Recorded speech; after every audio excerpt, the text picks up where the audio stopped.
How to build credit with a credit card on UMCU's Money Monday, Ann Arbor's Talk Station 1290 WLBY. I'm Lucy Ann Lands. Credit cards can be a useful tool to help build up our credit scores, but if we're not careful, they can also do a lot of damage. Having a high credit score, well, it can save us lots of money on qualifying for lower interest rates on personal loans, auto loans, and mortgages. A majority of U.S. adults do have a credit card, so it's important we know how to use them to our advantage. We're joined by Nicole Bernatchek, Financial Education Specialist at the University of Michigan Credit Union, to tell us how to build credit using a credit card. Nicole, this is such an important topic. What is your first tip with building credit? Yes, very important, Lacey. And so the first tip I would say is always make your payments on time. So that is the number one factor in your FICO credit score, just making on-time payments. And it's 35% of your score. So it's over a third of that total score.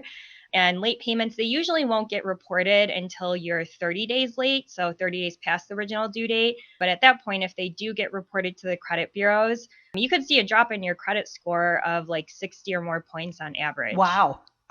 Yeah, so That it's huge. is huge. All right. And of course, you're also getting charged late fees, right?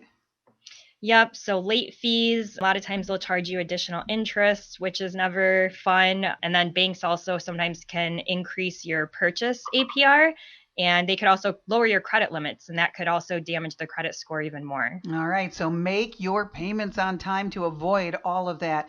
What are some tips on how to use our credit cards to best help our score, Nicole?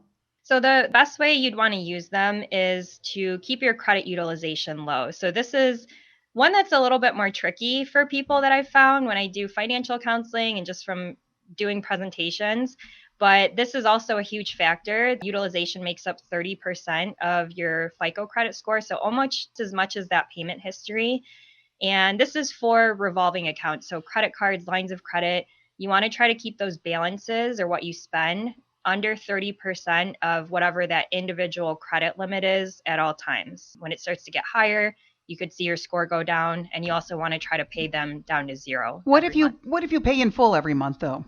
Yep. So if you pay it in full every month, even if you pay it in full, but you still are using more than that 30%, you could still see that drop in your credit score, because if it gets reported on your statements or to the credit bureaus at that high amount, they see it as being a bigger risk. Oh, that's interesting, especially because we're practically going to a moneyless, paperless society these days where everyone's using their card.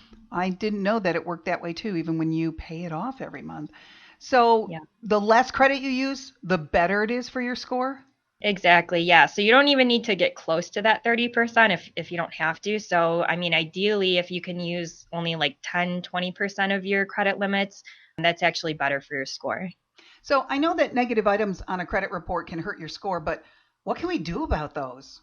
So try to remove them if you can. So those really can weigh down the score too, because it's almost kind of like that payment history factor.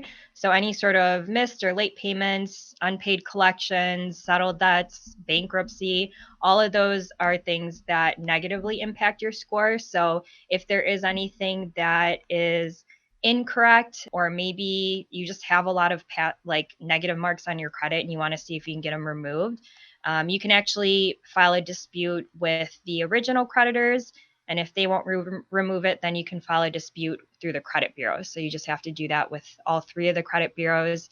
You can just go online or give them a call. All right. Tip number 4, what else do you have for us?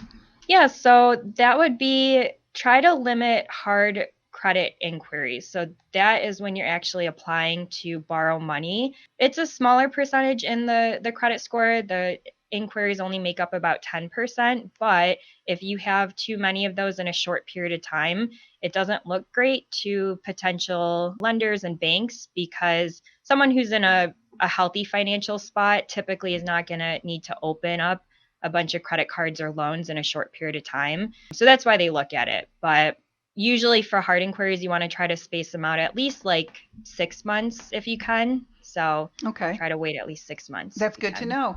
And your final tip to help with our credit scores, Nicole? Yeah, so the last one is to keep your credit cards open. So sometimes people will pay off their credit cards, or sometimes they're not using them anymore and they just want to close them all out, which sometimes could be a good thing if you don't want to be tempted to use them. But length of credit history makes up 15% of the score. So the longer that you keep accounts open, the better it is for your score. So credit cards really are best for that because you can basically keep them open forever if you're using them and paying them properly. But if you have a credit card you paid off and you're going to keep it because of that, if it has an annual fee, you might want to try to renegotiate that with the credit card company, right? Yeah, absolutely. Yeah. So if it is one that has like a fee just to have it open, then right, that's a great idea to talk with the creditor, maybe see if they can waive that or potentially close it. You might take that hit initially, but it's better than paying a fee if you're not even going to be using it. All right, but the length of credit history does make up 15% of your FICO credit score. Some great ways to manage your credit thanks to Nicole Bernacek, financial education specialist with UMCU. Nicole, tell everyone about the free financial education workshops that UMCU has every month. Yeah, so we offer a lot of great different virtual workshops. Sometimes we do them in person, but right now they're virtual. So we do them on credit, home buying, paying off debt. So we kind of rotate them every month, but a lot of people find those helpful and a lot of great information in them. All right. For more information, you can go online to umcu.org. That's umcu.org. I'm Lucy Ann Lance. Our thanks to Nicole Bernacek from University of Michigan Credit Union here on Ann Arbor's Talk Station, 1290 WLBY.